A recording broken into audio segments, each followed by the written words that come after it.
Today we will discuss a problem from ISI Entrance 2020. This is the problem.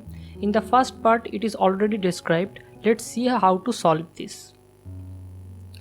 Before beginning, let me describe the problem once again. We have x and y axis. Now we take 2 points on the axis. Let's take one on the x axis and name it A, and another one on the y axis and name it B. Now let's join these two by a line named AB.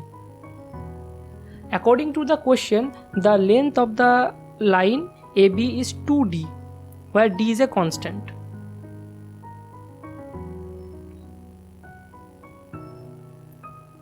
Now we have to draw the midpoint of the line, which we will name C. After this we will take another point P, such that P and the origin are on the opposite side of the line AB as shown in the diagram. P is always on the opposite side of the origin. Now draw a perpendicular from P to C. This is the whole construction, and according to the question, this line has a length of D, that is half of AB. So this is all constants of this diagram are written in the side, and we are asked to find the path traced by the point P as we make A and B vary along the axis, keeping all this constant. So now let's see how to solve this. We will use a very elegant method. Now let's begin.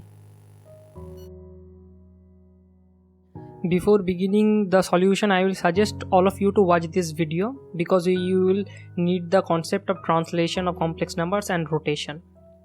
And always remember that most 2D geometric problems and few 3D problems can be solved elegantly using complex numbers. So now let's begin our proof.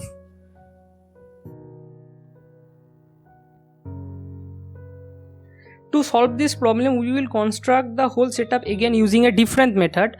Let's take the point A on real axis or x axis and point B on the imaginary axis, that is y axis, and let's join those two with a line AB. Now from our question we know that the length of this line is constant, and it is equals to a constant into 2, or that is 2D. Now the question is, what is the maximum x value A can have? The answer is 2D. Why? Because if I take the point B to the origin, then the whole line will lie on x axis, and as the length of this line is 2D, so the maximum x value is 2D. And similarly, what is the maximum value of y for the point B? Well, similarly, if I take the point A to the origin as shown, then the whole blue line will be on the y axis, and as its length is 2D, so the maximum y value is 2D. Now, keeping these two informations in the back of our mind, I can denote A and B using a single parameter theta, and I can write it something like this, where I is root over minus 1. And here one thing should be remembered, that theta must be in the range 0 to pi by 2.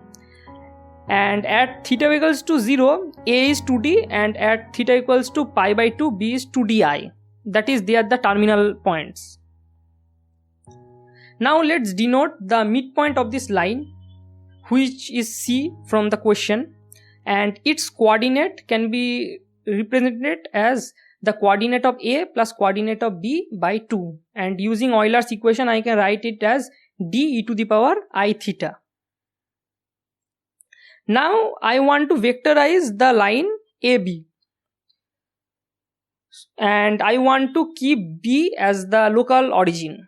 So as you have learned from the vector, the purple vector can be represented as the final point minus the initial point of the local origin, and this is something like this, and it can be written as 2d e to the power minus I theta. Now here in this vector, the point B is treated as the local origin. What it means is, if I apply any complex function to this vector, or that is BAV, then it will be treated with respect to the point B. Now in our original question, there is a vector which is perpendicular to the line AB. So if I want to draw that perpendicular, I will just multiply the vector with the I, and I just rotate everything 90 degrees. So it will be rotated with respect to the local origin, that is the point B, and we get the perpendicular. But in the original question, the perpendicular has a length which is half of the length of AB. So what I can do is, I can just shrink the purple vector to the half of its length, and the equation of the purple vector is 2d e to the power minus I theta into I, and so we just remove the 2 from its front, and this is the equation of the new perpendicular vector.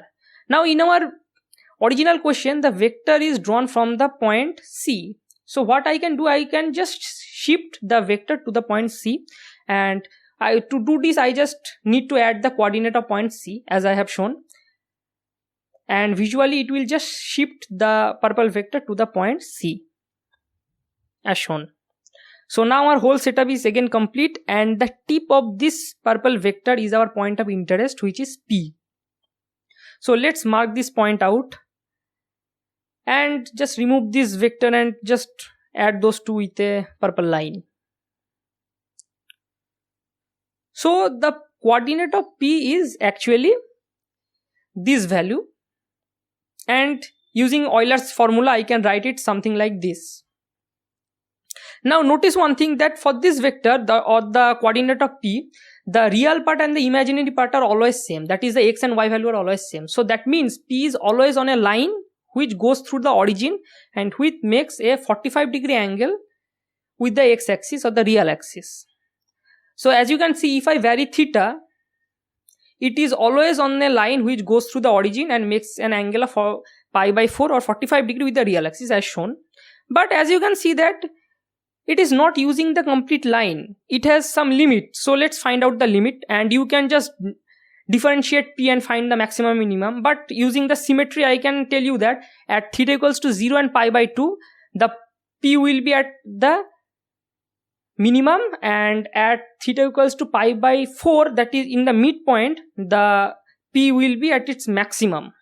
So at theta equal to 0 or pi by 2, the coordinate are d plus id, and at pi by 4 it is d root over 2 plus id root over 2, and these are the coordinates. So the P will always be on a line which is from d comma 2 and from, so it is always on the yellow line which is drawn from d comma d to d root 2 comma d root 2, and this is the solution of the problem. And as you can see, if I vary theta, and it is always on the yellow line. So this is the solution of the problem, and I hope you enjoyed this solution. And as you can see, I just used 3 or 4 lines and I can solve this problem using complex analysis. So this is really powerful. And for 2D, any 2D geometry problem, you can use complex analysis to solve this beautifully and almost instantly. And if you are interested, you can always use this book which I use, and this book is really well written. And so this all for today. I will see you next time, and for more you can always visit our website chinta.com.